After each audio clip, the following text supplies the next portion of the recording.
ఏం మాట్లాడుతున్నావో తెలుస్తుందా? అత్తయ్య గారు, నేను అడుగుతున్న దాంట్లో తప్పేమీ లేదు. సాయంత్రం మావయ్య గారు దేని గురించి చర్చించారో అదే అడుగుతున్నాను. కాంచన, మీ ఆయన్ని బయటకు తీసుకెళ్ళవే. పదండి వెళ్దాం. నో, ఏమైనా సరే మనసులో మాట బయట పెట్టేసి డౌట్ని క్లారిఫై చేసుకోవడం మంచిది.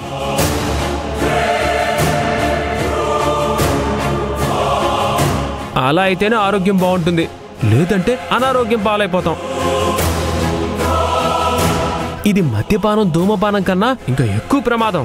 మీరు వెళ్తారా లేకపోతే మా అమ్మ చేత పళ్ళు రాళ్ళు కొట్టించుకుంటారా? ఉండు కాంచన, నేను అడిగిన దాంట్లో తప్పే ఉంది.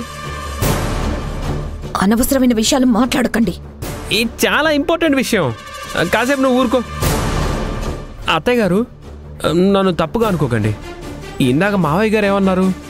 చెట్ల చుట్టూ పుట్ల చుట్టూ తిరిగితేనే పిల్లలు పుట్టేవాళ్ళు ఆ కాలంలో. ఇప్పుడేంటి, డాక్టర్లు వచ్చి పరీక్ష చేస్తే గానీ పిల్లలు పుట్టడం, పెరిగి పెద్ద అవడం జరగదనేసి అంటున్నారు.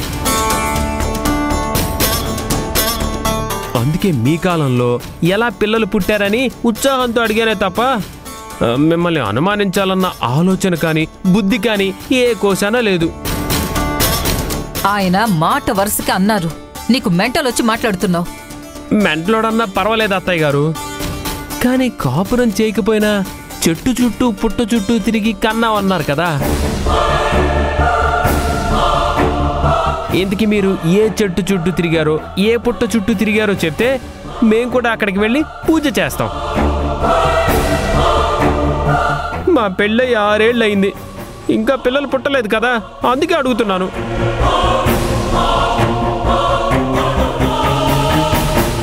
మా జీవితంలో వెలుగు రావాలని కోరుకుంటున్నాను అత్తయ్య గారు. దేవుడి మీద నమ్మకం ఉంచాలి, భార్యని సంతోషపెట్టాలి. ఆ మాత్రం కూడా తెలియకుండా నువ్వు పిచ్చి వాగుడు వాగుతున్నావు. వాటికి అర్థాలే ఉండవు. బావా, చిన్నపిల్లని, నాకే ఈ విషయాల గురించి అవగాహన ఉంది. నీకు ఆ మాత్రం తెలియకపోతే ఏమన్నాలో కూడా అర్థం కావట్లేదు. చూసారా, మా చెల్లెల ముందు కూడా మీరు బకరా అయిపోతున్నారు. అయినా పర్లేదు, నాకు ఆ చెట్టు ప్లేస్ కానీ పుట్ట అడ్రస్ కానీ కావాలి. ఇలాంటి వాడిని అల్లుణ్ణి చేసుకోవడం నాది బుద్ధి తక్కువ. అమ్మ,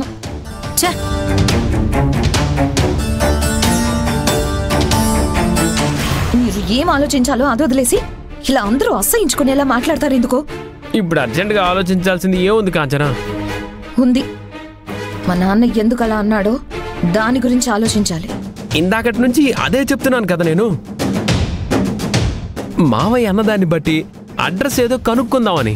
ఒక్క నిమిషం ఆగుతారా? నేను ఆలోచించమన్నది ఆ యాంగిల్లో కాదు. డాక్టర్ నీలవేణిని పరీక్ష చేయబోతుంటే మా నాన్న ఎందుకు కంగారు పడి అడ్డుకున్నాడో అదే ఆలోచించాలి. అంటే మళ్ళీ చీటికి మాటికి మందులు వాడడం ఎందుకనే అలా అన్నాడేమో? కాదు, ఎట్టి పరిస్థితుల్లో డాక్టర్ నీలవేణి చెయ్యి పట్టుకున్నా ప్రాబ్లం అని టెన్షన్ పడ్డాడు. అది నేను గమనించాను. ఆ సీన్లో అన్ని యాంగిల్స్ ఉన్నాయా? ఉన్నాయి, నేను చూశాను. మామయ్య హడావిడి చేయటం వెనక ఏమైనా జిమిక్కుంటుందా? మ్యాజిక్ ఉందనిపిస్తుంది. అదేంటో మనం కనుక్కోవాలి. అయినా ఇప్పుడు రాత్రి నేను ఆలోచించలేనమ్మా, నాకు నిద్ర పట్టదు. తెల్లారిగానే ఆలోచిద్దాం. Good night. గుడ్ నైట్ అమ్మా.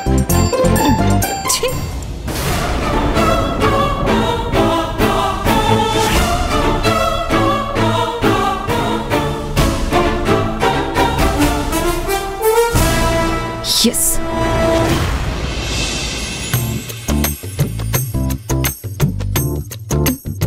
సార్ ఏం చేస్తున్నారు? సర్దేస్తున్నాను. సార్, ఇవన్నీ మీరెందుకు చేస్తున్నారు? తప్పుకోండి. అన్ని పనులు నువ్వే చేయాలని రూల్ ఏమైనా ఉందా? అయ్యో, ఇంట్లో అన్ని పనులు చేయాల్సింది మేము. ఇక మీరే చేసేస్తే మేముండి ప్రయోజనం ఏముంది? మేము అంటున్నావు, ఇక్కడున్నది నువ్వు ఒక్కదానివే కదా. నేను అంటున్నది పని మనుషుల్లో నేను కూడా ఒకదాన్నే కదా సార్. ఆ ఒక్కదాన్నే నేను పెళ్లి చేసుకున్నాను. తన పేరు Neelaveni. Company board member, brand ambassador. తనిప్పుడు ప్రెగ్నెంట్. మా ఇంటిని బృందావనంగా మారుస్తుంది. ఓ చిన్ని కృష్ణుణ్ణో రాధనో ఈ ఇంట్లో తిరిగేలా చేయబోతుంది. అంత గొప్ప బహుమతి మా వంశానికి ఇస్తున్న నీలవేణిని కంటికి రెప్పలా చూసుకోవాలా లేదా? ఆ గొప్ప బహుమతి ఇచ్చేది తమరి వల్లే కదా. అందుకే ఎవరు చేయాల్సిన పనులు వాళ్లే చెయ్యాలి. మీరిలా చెయ్యాలని వస్తే సూటిగా మాట్లాడే నా మాటలు మిమ్మల్ని ఇబ్బంది పెడతాయి. పైగా ఈ పనులు చేయడానికి మీరు ఇబ్బందులు కూడా పడతారు. నీలవేణి, నా మీద నీకు కోపం పోవాలంటే ఏం చేయాలో చెప్పు. ఎవరు చేయాల్సిన పనులు వాళ్ళు చేసుకొనివ్వండి. నీలవేణి, ఇప్పుడు నిన్ను కేర్ఫుల్గా చూసుకోవడం కూడా నా డ్యూటీని. నీలవేణి, డాక్టర్ గారు కూడా చాలా జాగ్రత్తలు తీసుకోవాలని చెప్తుంటే డాడీ హడావుడి చేసి పంపించేశారు. మందులు వాడాలి, బలానికి టానిక్ తాగాలి, ఇలా చాలా ఉంటాయి. నాకిప్పుడు కావాల్సింది ఒంటి బలం కాదు సార్, మనోబలం. నా కడుపులో పెరుగుతున్న బరువు ఈ ఇంటికి సంబంధించిన పరువు. ఈ 9 నెలలు మాత్రం నాకది బాధ్యత. నేను నా బాధ్యతని సక్రమంగా నిర్వర్తించాక మళ్ళీ నేనేం చెయ్యాలో భగవంతుడే నిర్ణయిస్తాడు. అంటే డెలివరీ అయ్యాక మాకు దూరం అవ్వాలనుకుంటున్నావా నీలవేణి? ఇప్పుడేం చేయాలో తెలియట్లేదు. అప్పుడేం చేయాలో నాకెలా తెలుస్తుంది సార్?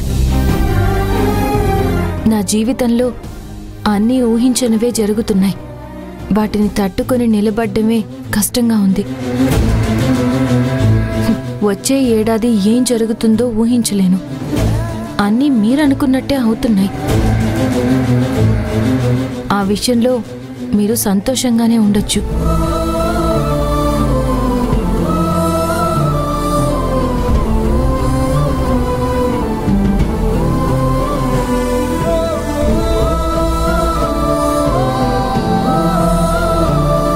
కూర్చోండి. ఇక మీరు పడుకోవచ్చు. మళ్ళీ ఇలా మాట్లాడానని బాధపడుతూ తాగడం మాత్రం చేయకండి. ఆ పాపం నాకంటుకుంటుంది. నేను నీ వల్ల తాగట్లేదు నీలవేణి. మా అమ్మ... సార్, ఎన్నిసార్లని మీ అమ్మగారిని తిడుతుంటారు? బోర్ కొట్టడం లేదా మీకు? కానీ ఒకటి మాత్రం వాస్తవం. నాకు ఎంత బాధ ఉంటే ఇలా మాట్లాడుతున్నానో అర్థం చేసుకుంటే సంతోషం. Good night sir.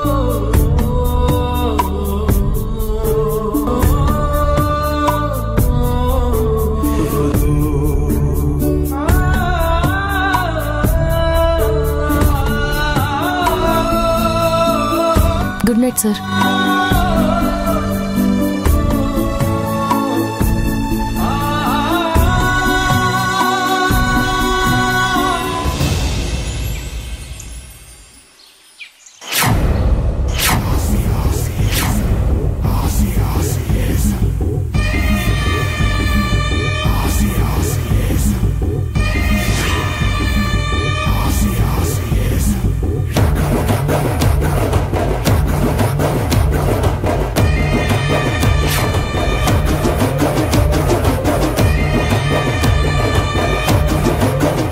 ఇల్లు పెద్దదే.